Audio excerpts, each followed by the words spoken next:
ایک دفعہ کا ذکر ہے کہ ایک نوجوان لڑکا جنگل کے قریب شیر سے ملا۔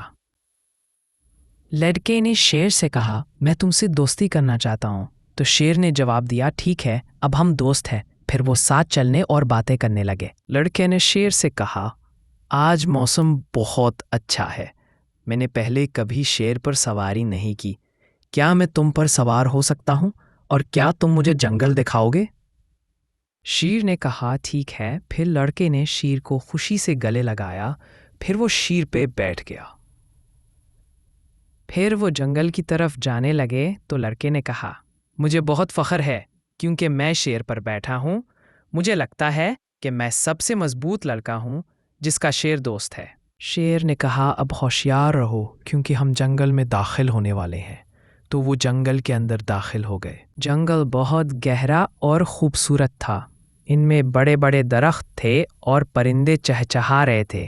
لڑکے نے کہا کہ میں جنگل میں پہلی بار آیا ہوں، اس لیے میں بہت پرجوش ہوں۔ وہ جنگل کے اندر گہرے اور گہرے جا رہے تھے، اس لیے وہ ابھی آگے جا رہے ہیں، اور لڑکا جانوروں کو دیکھ رہا ہے اور ان کی آوازیں سن رہا ہے۔ پھر اچانک ایک بڑا سانپ ان کے راستے میں آ گیا تو لڑکا اسے دیکھ کر ڈر گیا۔ پھر سانپ نے کہا، ڈرو نہیں، میں یہاں صرف آپ کے استقبال کے لیے آیا ہوں اور صرف یہ بتانا چاہتا ہوں کہ یہ جنگل بہت خطرناک ہے، بس احتیاط کریں۔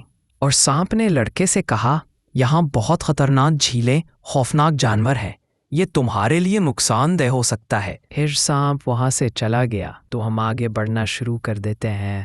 میں لطف اندوز ہو رہا تھا، جنگل واقعی بہت خوبصورت اور حیرت انگیز تھا، ہر جگہ امن تھا، مجھے ایسا لگ رہا تھا کہ میں کسی اور دنیا میں ہوں، کوئی دھول نہیں، دھواں نہیں، آلودگی نہیں، بس حیرت انگیز ماحول ہے۔ چلتے چلتے ہم جھیل کے قریب پہنچ گئے، وہاں کا نظارہ شاندار تھا۔ پھر ہم آگے بڑھے، مجھے ایسا لگ رہا تھا جیسے میں خواب دیکھ رہا ہوں اور میں جاگنا نہیں چاہتا، مجھے یہ سفر ہمیشہ یاد رہے گا۔ چلتے چلتے ہم نے ایک عجیب سا گھر دیکھا، یہ بہت خوفناک گھر تھا، جیسے جن اور بھوت اس گھر میں رہتے ہیں۔ یہ واقعی خوفناک تھا اور میں بہت خوفزدہ محسوس کر رہا تھا۔ تو میں نے شیر سے کہا، چلو آگے بڑھو، میں یہاں رکنا نہیں چاہتا۔ تو شیر آگے بڑھ گیا، یہ مجھے خوفزدہ کر رہا ہے۔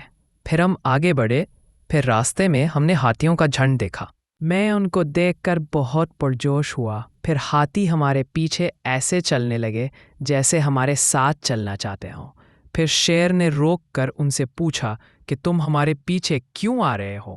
تو انہوں نے کہا کہ ہم تم دونوں کو دیکھ کر بہت خوش ہیں۔ پھر ہم آگے بڑھے اور جنگل سے باہر آئے، یہ واقعی حیرت انگیز سواری تھی۔ میں نے شیر کا شکریہ ادا کیا اور میں اپنے گھر واپس آ گیا۔